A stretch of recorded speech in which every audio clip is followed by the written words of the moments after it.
শুভ সন্ধ্যা। আপনাদের সাথে আছি আমি শাকিলা মতিন মৃদুলা।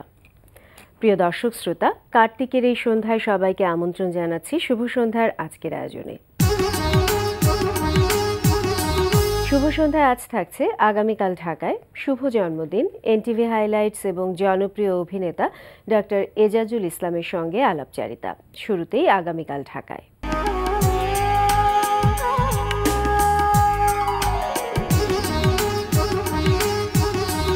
প্রথমে জানিয়ে দিচ্ছি ঢাকা আন্তর্জাতিক লোকসঙ্গীত উৎসবের সময়সূচি। ঢাকার আর্মি স্টেডিয়ামে অনুষ্ঠিত হচ্ছে ঢাকা আন্তর্জাতিক লোকসঙ্গীত উৎসব 2015।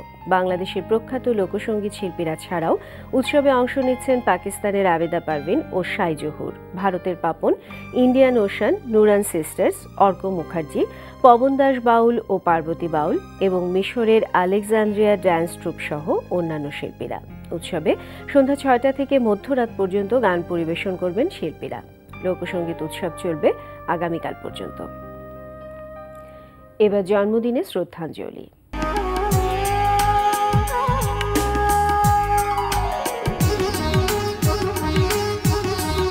আজ নন্দিত কথা সাহিত্যিক, নাট্যকার ও চলচ্চিত্র পরিচালক হুমায়ুন আহমেদের জন্মদিন। তিনি 1948 সালের 13 নভেম্বর নেত্রকোনা জেলার কেন্দুয়া থানার কুতুবপুর গ্রামে জন্মগ্রহণ করেন।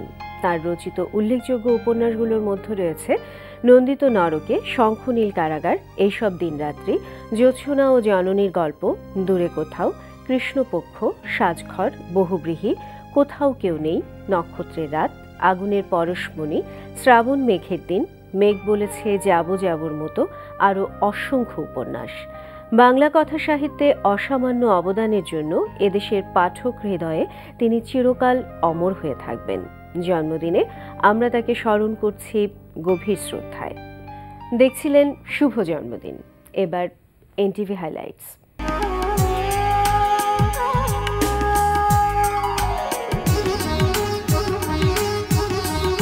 প্রিয় দর্শক, এবার জেনে নিন কি কি থাকছে এনটিভির আজ রাতের অনুষ্ঠান সূচিতে।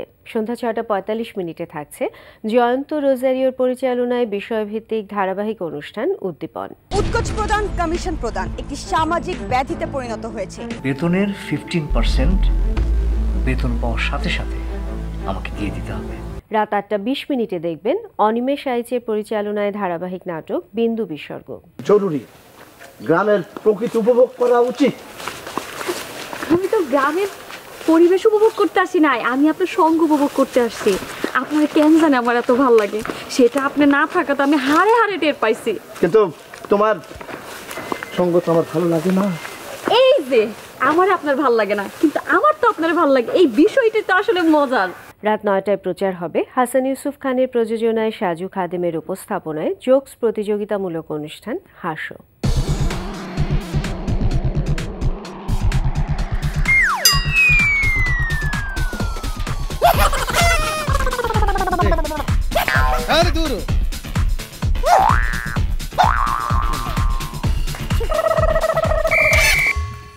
শুরু হচ্ছে ladies and gentleman reverse weight wrestling championship.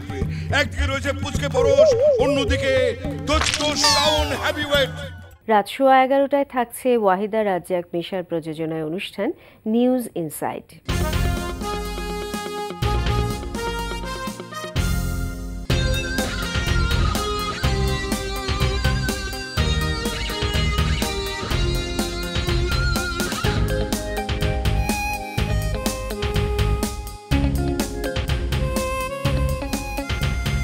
রাত 12টায় প্রচারিত হবে ওয়াহিদুল ইসলাম শুভ্রর প্রযোজনায় অনুষ্ঠান ওল্ড স্কুল বিটস।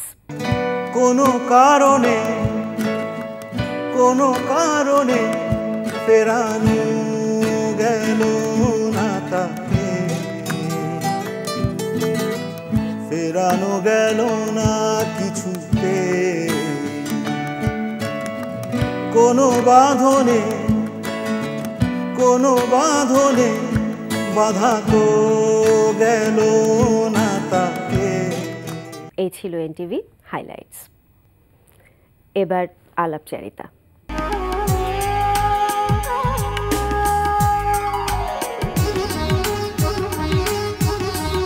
আজ নন্দিত কথা সাহিত্যিক, নাট্যকার ও চলচ্চিত্র পরিচালক হুমায়ুন আহমেদের জন্মদিন।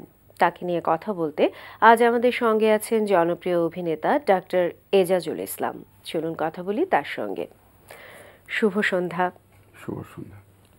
যদিও আজকের এই দিনটি আনন্দের দিন হওয়ার কথা, যেহেতু আজ হুমায়ুন আহমেদ স্যারের জন্মদিন, কিন্তু পৃথিবীর অমোঘ নিয়মে তিনি আজ আমাদের মাঝে নেই, তাই দিনটি আজ আর আনন্দের দিন নেই।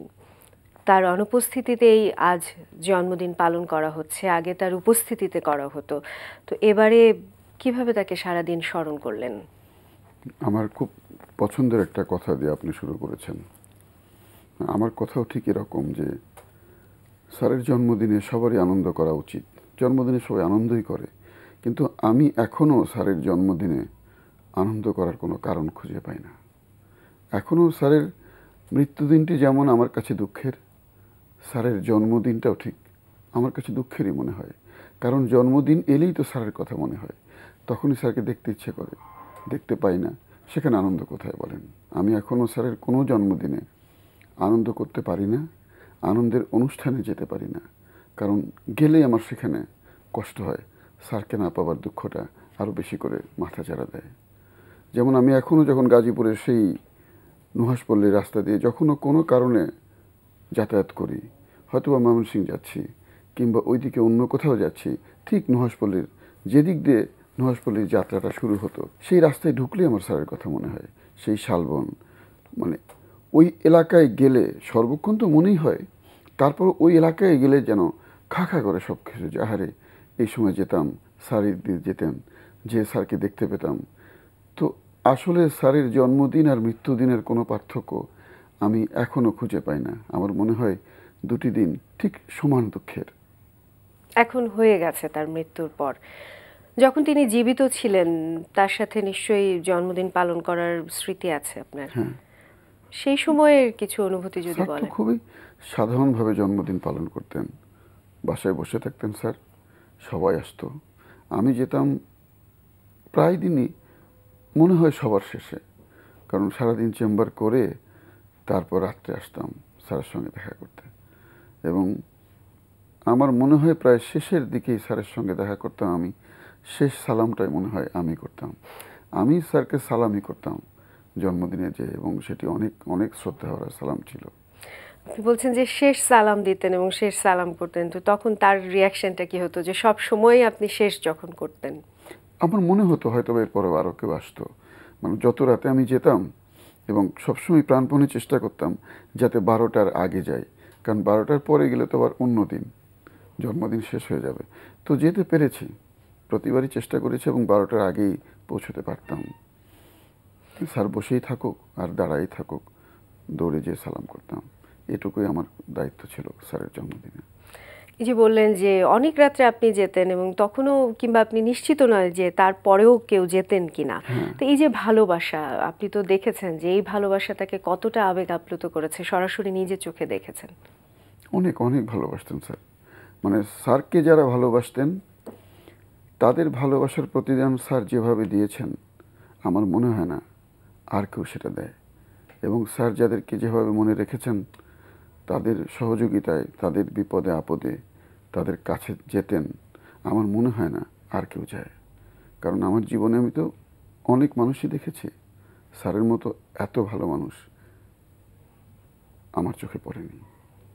ভালোবাসার বিনিময়ে ভালোবাসায় বিশ্বাস করতেন। আপনি তো হুমায়ুন আহমেদ স্যারকে বিভিন্নভাবেই খুব কাছ থেকে দেখেছেন, একজন লেখক হুমায়ুন আহমেদ, একজন নির্মাতা এবং ব্যক্তি হুমায়ুন আহমেদ। আপনার কাছে কোনটা সবচেয়ে বেশি প্রাধান্য পেয়েছে? সবগুলি। স্যার যেরকম ভালো লেখক ছিলেন, সেরকম মনোযোগী পরিচালক ছিলেন। কারণ স্যার যখন কাজ করতেন মাথায় তখন তার পৃথিবীর কোনো কিছু থাকতো না। আমার মনে আছে যখন স্যার হার্টের অপারেশন করতে গেলেন, বাইপাস করতে সিঙ্গাপুর গেলেন, তো স্যার চলে গেলেন, আমরা স্যারকে বিদায় দিলাম। আমি তখন নুহাসপল্লীতে কাজ করছি, বিভিন্ন রকম কাজ। তো আমার মনে হয় 8 দিন কিংবা 10 দিন পরে শুনতে পেলাম স্যার চলে এসেছেন। তো আমি ভাবলাম স্যার বাইপাস করতে গেলেন, 8-10 দিন পরে চলে এলেন, কী করে সম্ভব? ভাবলাম বোধহয় স্যারের অপারেশন লাগেনি। খুব ভালো লাগছিল তখন যে যাক, তাহলে হয়তো বা ওখানে যে দেখা গেছে যে স্যারের হার্টের অবস্থা ভালো, অপারেশন লাগবে না। ছুটে এলাম স্যারের বাসায়, জানলাম স্যার অপারেশন করেছেন। এত তাড়াতাড়ি সুস্থ হয়ে উনি দেশে ফিরলেন এবং ফিরবার পরে স্যারকে যখন সালাম দিলাম, আমার খেয়াল আছে পুরো বিষয়টি। স্যার তখন ডাইনিং টেবিলে বসা, সকালে নাস্তা সেরেছেন কেবল। আমি যেতেই স্যার ডাইনিং টেবিলের আরেকটা চেয়ার আমাকে বসতে বললেন। বসে বললেন, ডাক্তার শুটিং করতে যাব তো, ব্যবস্থা করো। আমি বললাম, স্যার আপনি এই অবস্থায় কী করে যাবেন? স্যার তখন মুচকে এসে বললেন, ধর আমি এখন একদম ভালো, কোনো অসুবিধা হবে না।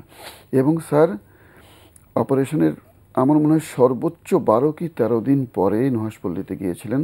তখন প্রচণ্ড রোদ ছিল। এই রোদে উনি একদম স্বাভাবিকভাবে অতি মনোযোগ দিয়ে সেই নাটকের শুটিং করেছিলেন। আমি এরকম মনোযোগী পরিচালক আমার জীবনে আর দেখিনি। কাজ পাগল মানুষ ছিলেন, কাজ পাগল মানুষ ছিলেন, কাজকে ভালোবাসতেন, কাজকে সবচেয়ে বেশি প্রাধান্য দিতেন। তিনি একসাথে 3টি জায়গায় কাজ করেছেন এবং 3টি জায়গায় সফল। লেখক হুমায়ুন আহমেদ, পরিচালক হুমায়ুন আহমেদ এবং ব্যক্তি হুমায়ুন আহমেদ। আপনার কাছে কি মনে হয় যে কখনো তিনটাকে বিরক্ত করেছে তার 3টি সত্তাকে? তিনি কি 3টি সত্তাকে আলাদা করে রাখতেন? পারতেন। যদি একটি সত্তা আরেকটি সত্তাকে ডিস্টার্ব করতে চাইতো তখন কি করতেন? আপনার কাছে কখনো মনে হয়েছে? মনে হতো না। উনি যেমন, আমি একটা কথা আগেও বলেছি বোধহয়, যে শ্রাবণ মেঘের দিন ছবি শুটিংয়ের সময় একটা ছোট্ট বাচ্চা ছিল, আপনি দেখেছেন, ঠিক জাস্ট প্রসব হওয়ার পরে যেরকম বাচ্চা থাকে, তো এফডিসি থেকে ভাড়া করে নিলাম সেই বাচ্চাটি। প্রচণ্ড শীত ছিল। তো যখন এই বাচ্চাটি শুটিং স্পটে গেল, স্যার বাচ্চাকে দেখলেন যে চলবে কিনা, দেখানো হলো। তখন বাচ্চাটি তো সর্দি লেগে গেছে, তখন স্যারের নাক দিয়েও পানি পড়ছে, সবার সর্দি, খুব শীত। তো আর নুহাশপল্লীতে শীতটা বেশি ছিল, কারণ চারিদিকে জঙ্গল ছিল, প্রচণ্ড শীত। স্যার তখন আমাকে ডাক দিয়ে বললেন, ডাক্তার যেখান থেকে পারো একটা রুম হিটার নিয়ে আসো। বাচ্চা যে রুমে থাকবে সে রুমে রুম হিটার জ্বলবে, বাচ্চা যেন কখনো ঠান্ডা না লাগে, কখনো কষ্ট না হয়। আর তোমার স্টেথোস্কোপটা নিয়ে আসো, বাচ্চার বুকটা কিছুক্ষণ পরপর চেক করে দেখবে। তো অথচ ওনার নাক দিয়ে সর্দি, উনি নিজেই কিন্তু ঠান্ডায় আক্রান্ত, সেদিকে ওনার একটু খেয়াল নেই। এফডিসির ভাড়া করা একটি বাচ্চা, কোন বাচ্চাগুলিকে ভাড়া দেয় আপনি জানেন? যাদের কোনো বাবা মা নেই, হয়তোবা কুড়িয়ে পাওয়া, হয়তোবা হাসপাতাল থেকে ফেলে দেয়া, এরকম কোনো বাচ্চা। সেই বাচ্চাটির জন্য স্যারের যে মমতা, এটি আমার চোখে তখন পানি এসে গিয়েছিল যে মানুষ এত ভালো হয়, এত মানবিক হয়। অনেক বেশি তাড়াতাড়ি চলে গেছেন মনে হয়, কিন্তু তার যে কাজ সেটা আশা করছি এবং বিশ্বাস করছি যে অনেক দিন থেকে যাবে। অনেক দিন না, হয়তোবা যতদিন পর্যন্ত বাংলাদেশ, বাংলা সাহিত্য থাকবে, যতদিন বাংলাদেশ থাকবে, যতদিন বাংলা ভাষা থাকবে, স্যার থাকবে। এবং হুমায়ুন আহমেদ স্যারের আমার কাছে মনে হয় যে একটা সবচেয়ে বড় অবদান হচ্ছে যে ইয়াং জেনারেশনের ভেতরে যে পড়ার প্রতি একটা আগ্রহ, বইয়ের প্রতি আগ্রহ, এই যে একটা অবদান তার, যেটা সত্যি অস্বীকার করার কোনো উপায় নেই। ইয়াং জেনারেশন না, এই কথাটি ভুল, সব জেনারেশনের। তিনি একজন মানুষ ছিলেন, আমি অবাক হই, যাকে এই দেশের মানে যার বুদ্ধি হয়েছে, সে বুদ্ধি হওয়া ছেলেটি থেকে শুরু করে একজন বৃদ্ধ মানুষ, তিনিও ভালোবাসতেন, তিনিও পছন্দ করতেন। যখন আমার নাম কেউ জানতেন না, এখন তো সবাই নাম জানে, ডাক্তার এজাজ সবাই চেনে রাস্তাঘাটে, তখন সবাই বলতেন, এই দেখ দেখ দেখ হুমায়ুন আমাদের নাটক করে, হুমায়ুন আমাদের নাটক করে। এটি আমি যেরকম একটি কেবল বুদ্ধি হওয়া ছেলেকে বলতে শুনেছি, ঠিক সেরকম একজন অতি শিক্ষিত, অতি বৃদ্ধ মানুষকেও বলতে শুনেছি। অবশ্যই হুমায়ুন আহমেদ স্যারের মতো যারা সত্যি আমাদের কাছে শ্রদ্ধাভাজন, অনেক সময় দেখা যায় যে তারা বেঁচে থাকতে তাদের মূল্যায়নটা হয় না, কিংবা অনেক ক্ষেত্রে ভালোবাসাটা হয়তো বা তারা অনুভব করতে পারেন না, কিন্তু হুমায়ুন আহমেদ স্যার জীবিত অবস্থায় টের পেয়ে গেছেন যে তাকে মানুষ ভালোবাসতেন, এবং এটা কিন্তু একটা ভাগ্যের বিষয়। সবাই কিন্তু এটা টের পায় না, হয়তোবা তিনি চলে যাবার পর ভালোবাসে সবাই, কিন্তু তিনি টের পেয়ে গেছেন বেঁচে থাকতেই। আমি ছোট্ট গল্পটি বলি, আপনার কথাটি একদম ঠিক। স্যার যখন নিউ ইয়র্ক থেকে চিকিৎসার মাঝখানে একবার দেশে আসলেন, তখন গল্প করছিলেন সবার সঙ্গে। তো বললেন যে দেখো, ওই new York Sloan Memorial cancer হসপিটালে যখন অপারেশন হয় কিংবা চিকিৎসা হয়, তখন একটা দল আছে, ওরা এসে বলে যে তোমার অপারেশনের আগে আমরা দোয়া করব কিনা, মানে টাকার বিনিময়ে দোয়া আর কি।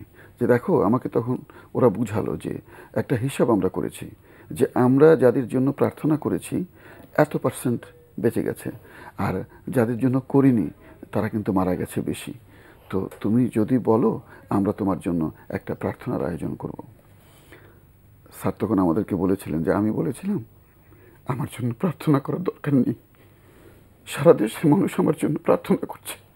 তো স্যার এটি বুঝতে পেরেছিলেন, স্যার বুঝতে পেরেছিলেন গোটা বাঙালি জাতি ওনার জন্য কাঁদছে, ওনার জন্য প্রার্থনা করছে। এটি তো ওনার অনেক বড় শান্তি ছিল। আপনি যেটি বললেন যে উনি বুঝতে পেরেছিলেন, উনি 100% বুঝতে পেরেছিলেন। উনি যারা প্রার্থনা করার জন্য টাকা নিতে এসেছিল তাদেরকে বলেছিলেন তোমাদের প্রার্থনা আমার দরকার নেই, আমার জন্য সারা দেশ কাঁদছে, সারা দেশের মানুষ প্রার্থনা করছে। আজ তার জন্মদিনে তার আত্মার প্রতি আবারও শ্রদ্ধা জানাচ্ছি এবং আপনাকে অনেক অনেক ধন্যবাদ জানাচ্ছি যে তার স্মৃতিময় মুহূর্তগুলো নতুন করে আবারও আমাদের দর্শকদের সাথে আপনি শেয়ার করলেন, সেজন্য জি ধন্যবাদ। প্রিয় দর্শক, কথায় কথায় আমরাও চলে এসেছি অনুষ্ঠানের শেষ প্রান্তে। আমাদের সঙ্গে যোগাযোগের ঠিকানা প্রযোজক শুভ সন্ধ্যা, এনটিভি বিএসসিসি ভবন, 7তলা 102 কাজী নজরুল ইসলাম এভিনিউ, কারওয়ান বাজার, ঢাকা 1215। আমাদের ইমেল অ্যাড্রেস shubhosandha@ntvbd.com। প্রিয় দর্শক, এনটিভিতে সম্প্রচারিত সংবাদ ও অন্যান্য সকল অনুষ্ঠান দেখতে লগ ইন করুন www.ntvbd.com এ। সবার সুন্দর ও সুস্থ জীবনের প্রত্যাশা রেখে শেষ করছি আজকের অনুষ্ঠান।